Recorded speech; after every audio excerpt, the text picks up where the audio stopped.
Bismillahirrahmanirrahim. Assalamualaikum warahmatullahi wabarakatuh. Alhamdulillahirabbil alamin wassalatu wassalamu ala asyrofil anbiya'i wal mursalin sayyidina nabiyina Muhammadin wa ala alihi wa ashabihi man tabi'ahum bi ihsan ila yaumiddin amma ba'du. Alhamdulillah, dengan rahmat kita dapat melanjutkan pembahasan kitab Imta'ul Asma fi Syarhi Matan Abi Suja'. Salawat salam mudah-mudahan senantiasa diaturkan kepada Nabi besar Muhammad sallallahu alaihi wasallam. Mudah-mudahan kita semua mendapatkan syafaat dari beliau di hari akhir nanti. Alhamdulillah, pada pekan sebelumnya kita telah membahas mengenai awal dari bab taharah, yang mana membahas juga mengenai sama kulit dan juga pembahasan mengenai bejana. Insya Allah pada pertemuan kali ini kita akan melanjutkan pembahasan pada bab siwak dan juga pada bab rukun-rukun wudhu. Nah, jadi yang wajib-wajib dalam wudhu. Mengawali pembahasan ini, mari kita mengirimkan Fatihah kepada guru-guru kita, pada mu'alif kitab Imta'ul Asma dan juga mu'alif kitab Ghaya wa Taqrib. Mudah-mudahan kita mendapatkan manfaat dari ilmunya. Alladzina sholih wa kullu niyatin thayyibah naqa marfuqan al-Fatihah. Bismillahirrahmanirrahim. Alhamdulillahirabbil alamin arrahmanirrahim maliki yaumiddin. Iyyaka na'budu wa iyyaka nasta'in ihdinas siratal mustaqim. Siratal ladzina an'amta 'alaihim ghairil maghdubi 'alaihim waladdallin. Rabbighfirli wal walidayya amin. Faslun fi istimali siwak. Fasal menerangkan tentang pemakaian siwak atau istimalu alati siwak, memakai alat siwak. Wasiwaku mustahabbun fi kulli hal. Nah, siwak itu disunnahkan dalam berbagai momen, dalam berbagai waktu. Illa ba'da zawali li shaim, kecuali setelah zawal, yaitu setelah masuknya waktu zuhur bagi seorang yang berpuasa. Nah, siwak sendiri secara bahasa adalah adalku wa alatuhu.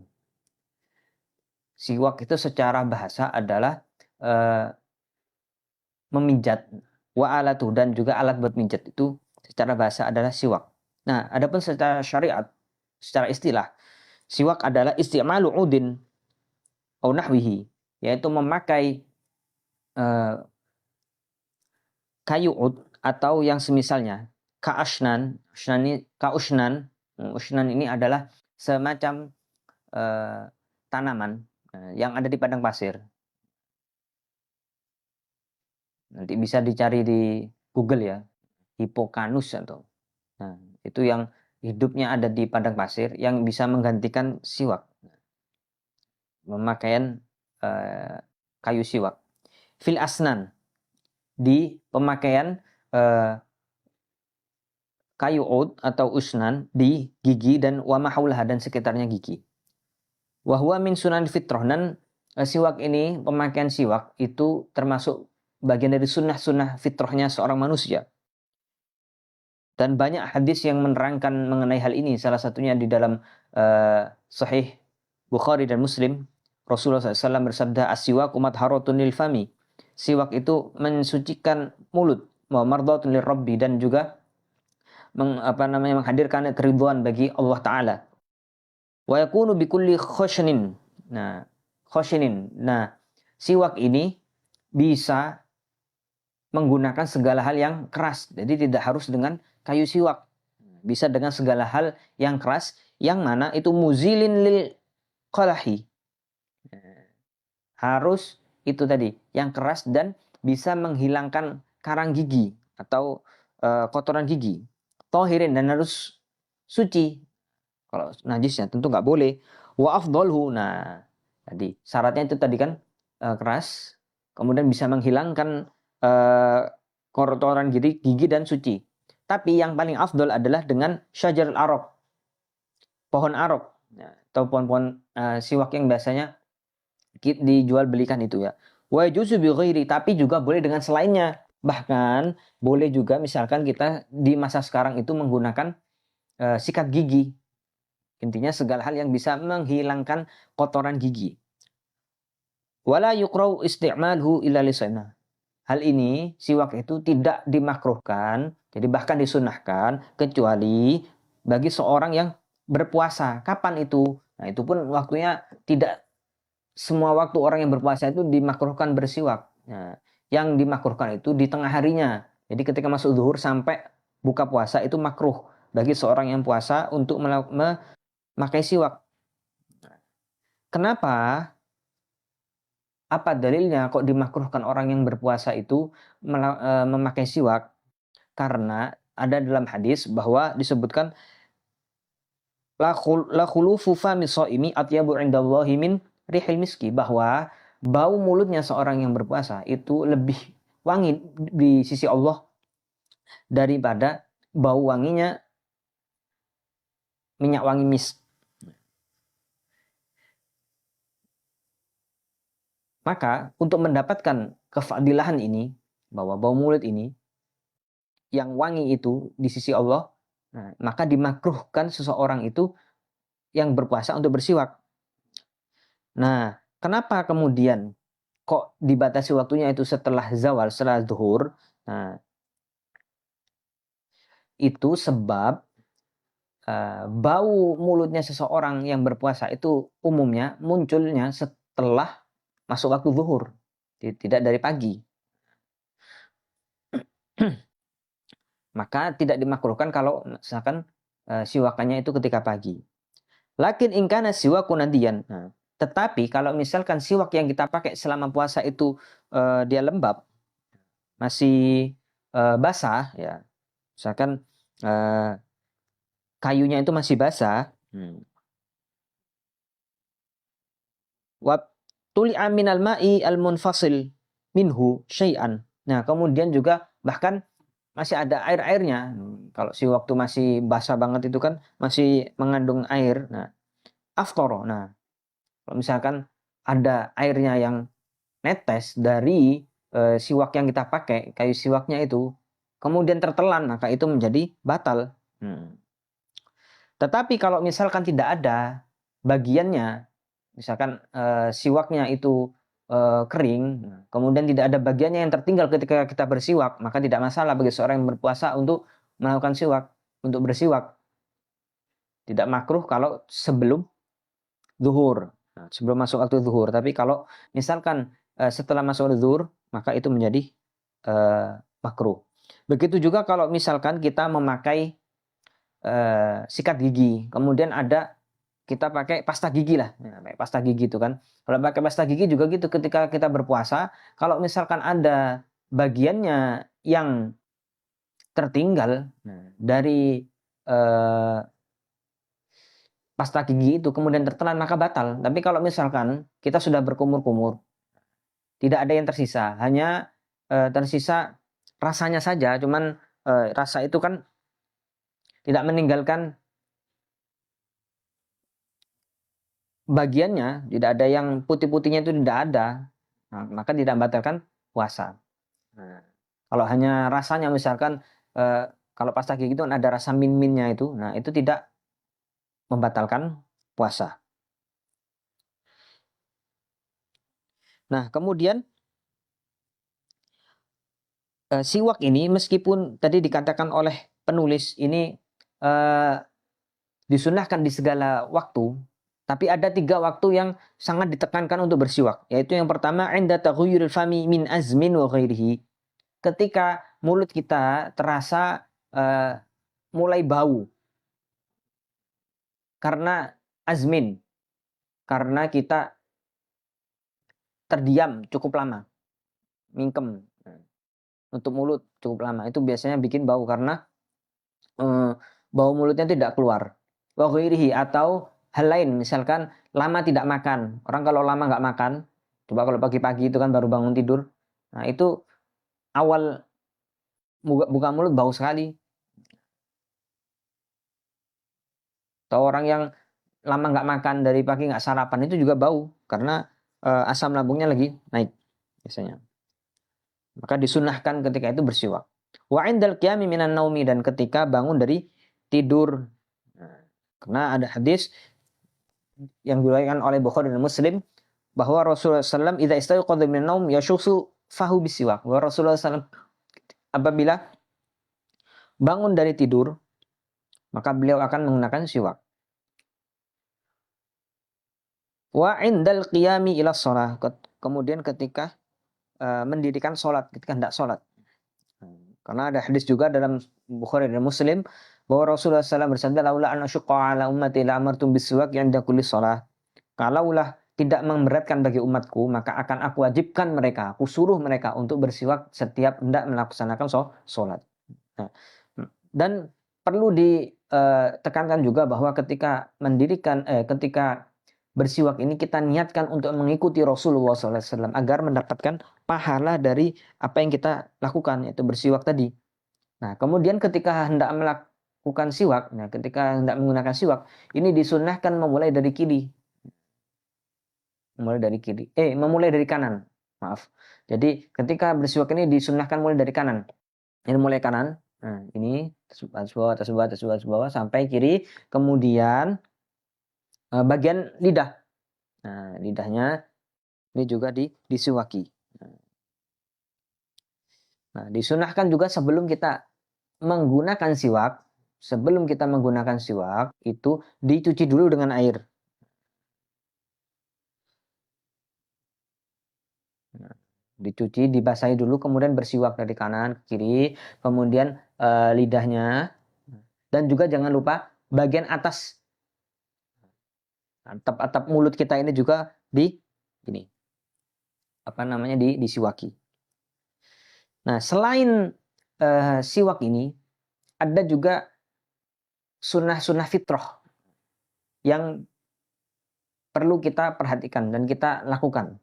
Sunnah-sunnah fitrahnya manusia, yaitu diantaranya natful inti, mencabut bulu ketek, wa halqul ana, kemudian mencukur rambut kemaluan, qalmul azfar, kemudian memotong kuku, wa qassus syarib. Nah, ini cukur kumis. Adapun waktunya kapan? Nah, waktunya ini kembali kepada masing-masing. Kapan rambut-rambut itu sudah panjang, maka disunnahkan untuk memotong dengan segera. Kalau kita tinggalkan, maka itu kita meninggalkan sunnah, kemudian juga telah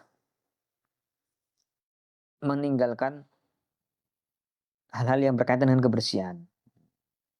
Sebab apa? Karena orang yang meninggalkan sunnah-sunnah ini itu seperti seorang hewan. Seperti seekor hewan. Hewan-hewan itu kita lihat kan bulunya panjang, tidak terawat.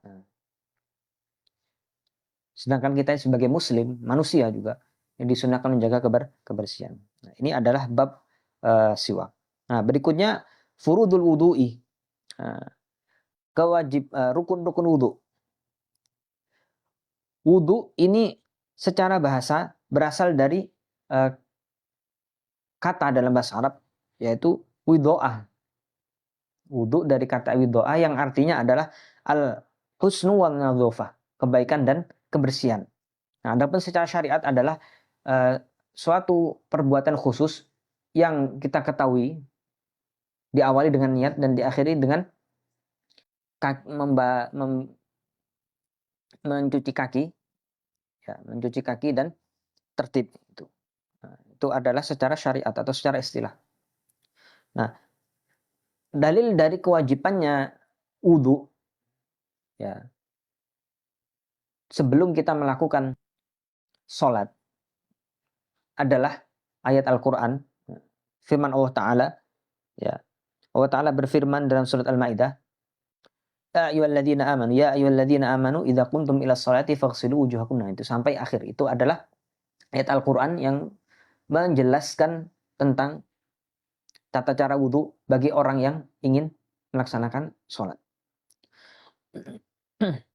Nah, wudu ini, selain wudu sendiri sebagai syarat seorang untuk mendirikan sholat, wudu sendiri itu ada syaratnya. Sehingga wudu seorang itu sah. Apa? Ada 6. Yang pertama, Islam. maka orang kafir tidak sah wudunya. Yang kedua at-tamyiz, sudah balik, berakal. Kalau anak yang kecil belum balik atau orang gila tidak sah wudunya. Nah. Yang ketiga wujudu ma'al mutlak, adanya ma' mutlak, yaitu air yang suci dan mensucikan. Yang pertama muslim, kedua tamyiz atau balik dan berakal, yang ketiga adanya air yang suci dan mensucikan. Karena kalau nggak ada berarti kembali kepada tayamum, diganti dengan tayamum.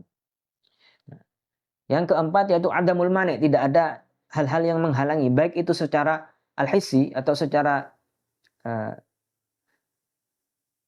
zatnya, tidak ada yang menghalangi, secara tampilan badannya itu tidak ada yang menghalangi, atau al-mani' min syar'i, atau penghalang secara syariat.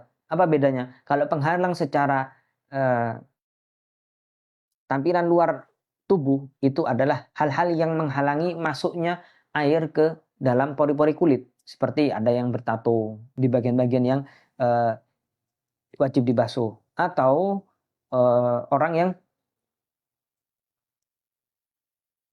memakai hal-hal yang tidak membuat hal-hal yang membuat air itu tidak masuk kepada pori-pori kulit, seperti make up dan sebagainya. Itu namanya mani al-hissi, hal yang menghalangi secara indera atau yang bisa kasat mata. Nah, atau al-mani al-syar'i, penghalang secara syariat, seperti orang yang sedang haid, maka tidak sah wudunya. Kemudian yang kelima yaitu al-ilmu bikaifiyatil wudu. Jadi tahu cara melakukan wudu. Nah, kalau orang nggak tahu ya gimana mau wudu. Dan yang terakhir dukhulu waqtis shalah li daimil hadas. Masuknya waktu sholat bagi orang-orang yang punya hadas terus-menerus. Nah, ini syarat terakhir ini tidak untuk semua orang, tapi bagi orang yang dia itu punya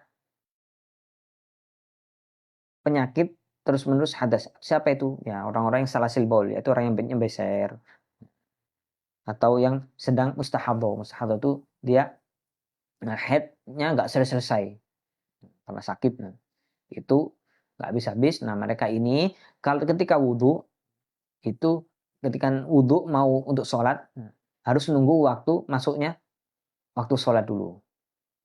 Kalau yang lain yang tidak, selain mereka ini yang punya daimul hadas, yang hadasnya terus-menerus ini, itu boleh wudhu kapanpun untuk sholatnya.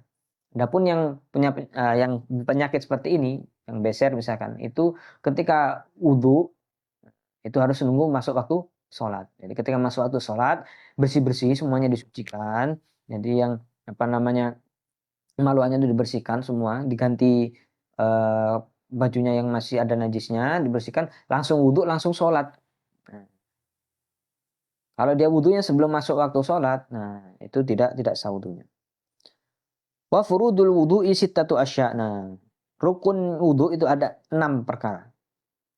Pertama, an-niyatu 'inda ghusl wajhi, niat ketika membasuh muka. Rukun wudhu yang pertama adalah niat dengan ketika membasuh muka. Kenapa harus ketika masuk muka? Karena niat itu harus bersamaan, beriringan dengan bagian awal dari suatu perbuatan. Kalau sebelumnya itu berarti bukan niat. Atau itu berarti bukan rukun. Kalau karena niat itu adalah rukun. Nah, rukun dari wudhu, rukun dari ibadah. Maka dia harus berada di dalam ibadah. Ini bedanya rukun dengan syarat. Kalau syarat itu di luarnya ibadah. Seperti wudhu adalah syaratnya sholat. Maka wudhu itu di luar sholat. Nah, sedangkan niat itu adalah rukun. Rukun itu di dalamnya ibadah. Nah, mulai awalnya ibadah wudhu adalah ketika basuh muka. Maka niat itu ketika awal basuh muka. Nah, ini betul wudhu. Nah, itu mulai basuh muka. Karena kalau terlambat juga itu berarti masuknya azam, keinginan, bukan niat, bukan niat. Nah, niat ini tidak harus naitul wudu fil hadasil asghar, itu enggak harus panjang seperti itu. Minimalnya misalkan nawaitu raf'al hadas, saya niat mengangkat hadas. Nah, itu sudah boleh, atau nawaitul wudu'a sudah cukup. Nah, kecuali bagi orang yang tadi salasil baul, orang-orang yang beser atau mustahadho, itu niatnya beda. Dia niatnya yang pertama niat wudu, nawaitul wudu'a, dan harus ditambahi listibahati faridoh, untuk kebolehannya sholat. Karena sebenarnya mereka ini tidak terbebas dari hadas. Jadi hadasnya tetap ada. Cuman dengan wudhunya itu kemudian dibolehkan ada keringanan untuk mendirikan sholat. Maka harus disebutkan ketika niat itu istibahati sholat, untuk dibolehkannya sholat. Atau fardu, sholat fardu. Nah. Kemudian ghusl wajih. Apa itu ghusl? Ghusl itu adalah mengalirkan air ala syai', isalatul ma'i 'alal ma'. Isalatul ma'i 'ala syai'. Mengalirkan air di atas sesuatu. Itu ghusl. Maka ghusl wajhi membasuh atau mencuci muka. Nah, mencuci muka. Ini membasuh ya, atau mencuci. Nah, beda dengan mengusap. Kalau mengusap nanti rambut. Atau bukan, mengusap kepala. Tindakannya membasuh dengan mengusap. Nah, membasuh ini airnya harus mengalir. Nah, setidaknya ada yang menetes. Kalau nggak ada yang netes, berarti tidak sah. Nah, membasuh atau mencuci muka itu harus dengan sampai airnya itu ada yang netes. Itu batasannya sah tidaknya basuhan kita. Jadi tadi setelah niat berbarengan dengan membasuh muka, kemudian basuh muka. Nah, apa itu wajah? Apa itu muka? Muka itu adalah yang ma tahsulu bihil muwajahatu, yang terlihat ketika kita, atau yang bergerak ketika kita menghadap seorang. Nah, batasannya atas itu dari tumbuhnya rambut sampai bawah ini, bawah dagu, tempat tumbuhnya jenggot, tumbuhnya jenggot. Jadi mulai tumbuhnya rambut sampai jenggot. Nah, ini dari ataupun adapun lebarnya dari mulai telinga sampai telinga. Maka ini termasuk harus dibasuh. Maka kalau ada wanita kok kemudian ini rambut yang di sini ini dikebelakangkan kemudian nggak dibasuh, ini menjadi tidak sah. Karena rambut ini masuk bagian wajah dan harus dibasuh. Nah.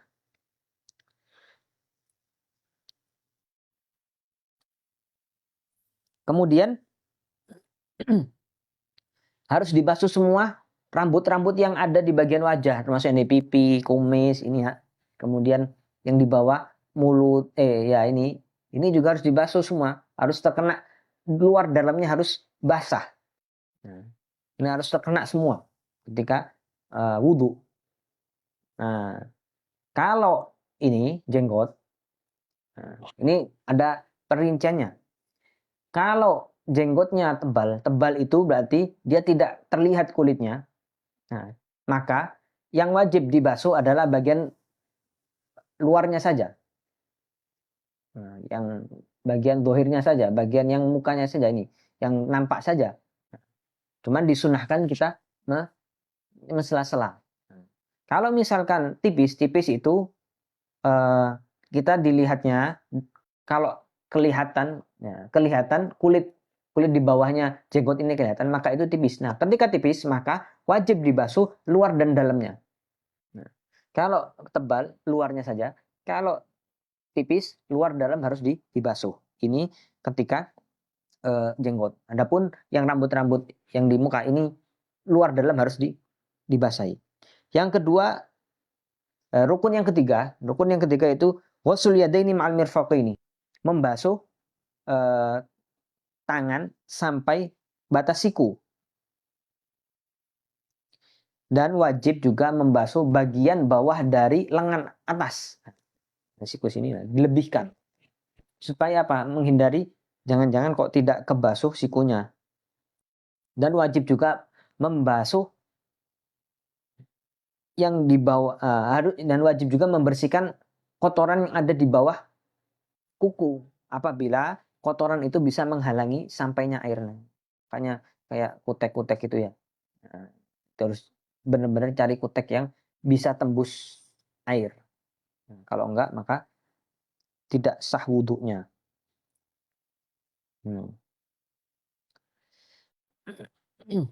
Nah, juga harus membasuh rambut-rambut yang ada di atasnya. Tangan ini harus terbasuh semua.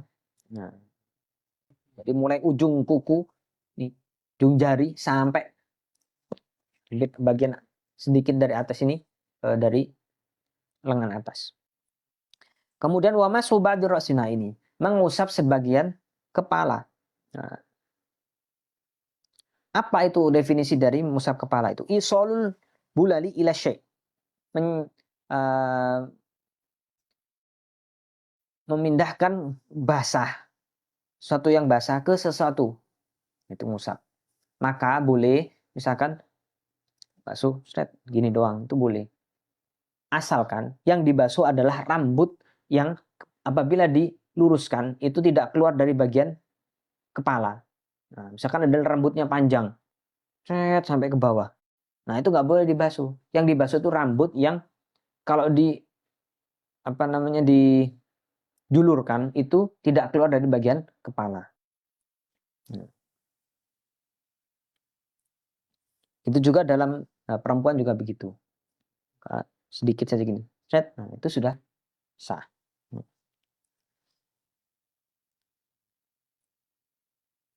Begitu juga kalau misalkan wanita rambutnya itu tertutup ya kan, dengan sesuatu lah, jilbab lah. Nah, kalau misalkan dibasahi luarnya terkena kepada rambut yang apabila dijulurkan tidak keluar dari kepala, maka itu sah. Tapi kalau kena rambut yang bisa dijulurkan itu keluar dari kepala, bagian dari kepala, misalkan memanjang ke sini, itu maka tidak sah. Maka amannya adalah masukkan saja tangannya ke bagian belakang kepala ini. Karena inti dari membasuh kepala itu adalah kulit kepalanya, bukan rambutnya. Makanya orang kalau dia botak itu tetap wajib basuh kepala. Karena yang diwajibkan mashu ba'di roksi, bukan ba'di sya'ri. Membasuh mengusap sebagian kepala, bukan mengusap rambut. Wa ghuslu rijlaini ma'al ka'baini. Kemudian membasuh atau mencuci kaki sampai batas di atasnya mata kaki. Nah, maka sedikit di atasnya tulang kering. Di situ. Agar dapat terbebas dari kemungkinan tidak terbasuhnya mata kaki.